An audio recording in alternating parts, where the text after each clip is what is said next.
हरनि थानाय जेनेबा अरनि एबा लाइटनि आंखाल आरो बेबायदिनो लोमजानाय साजानाय माखासे अमा आरो बेबायदिनो मोसौ बेबायदि दङ बिथांमोना माने जिब जुनारफोरखौ जिबायदि जोथोन लानांगौ बेखौ हायाखै दा बेनिखायनो जोङो तामुलपुर जिल्ला दुलाराय बर' फरायसा आफादनिफ्राय खावलायनो सानदों जे बिटिआरनि जि सरकार लोगोसे जायगानि जि लकेल एमएलए बिथांमोनखौ जोङो खावलायनो सानदों बिथांमोना जाहाथे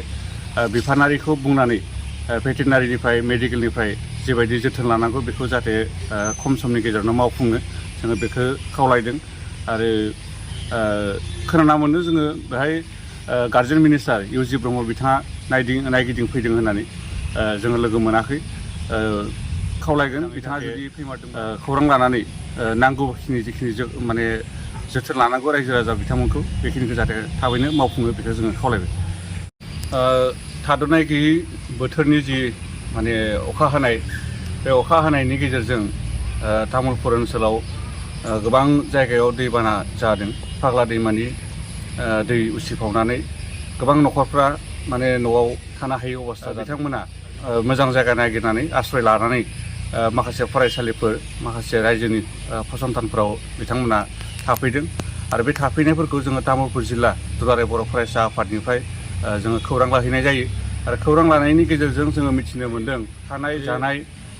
बिनि जि सुबिदा बे सुबिदाखिनिया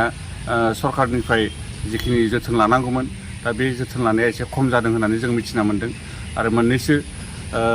माने रिलिफ केम्प जेरै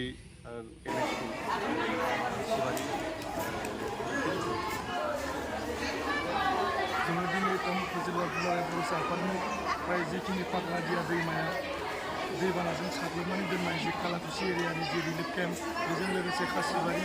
आनन्द बाजार गासैबो जिखिनि रिलिफ केम्पआव जोङो बेरायनाय जायो दा बे हिसाबैनो जोङो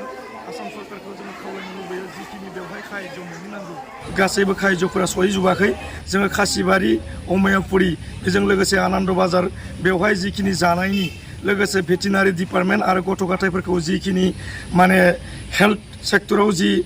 जोथोन लानाय बेफोर गासैखौबो सहैनायाव एसे लेहेम जादों ओंखायनो जोङो तामुलपुर जिल्ला दुलाराय बर' फरायसा आफादनिफ्राय जिखिनिखौ जोङो खबर मोनबाय हराव थानायाव एसे प्रब्लेम जादों जिहेथु लाइटनि बेबस्था गैया बेवहाय बेनिखायनो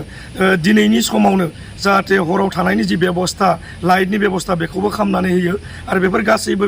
बेफोरखौ नोजोर होनानै जोङो तामुलपुर जिल्ला दुलाराय फरायसा आफादनिफ्राय दिनै नायगिदिंनाय जायो लोगोसेयावनो बेखिनि जेंनाफोरनि सायाव जोङो आसाम सरकार लोगोसेयावनो जोंनि बिटिआर सरकारखौ जोङो तामुलपुर जिल्ला दुलाराय बर' फरायसा आफादनिफ्राय खावलायहरनाय जाबाय।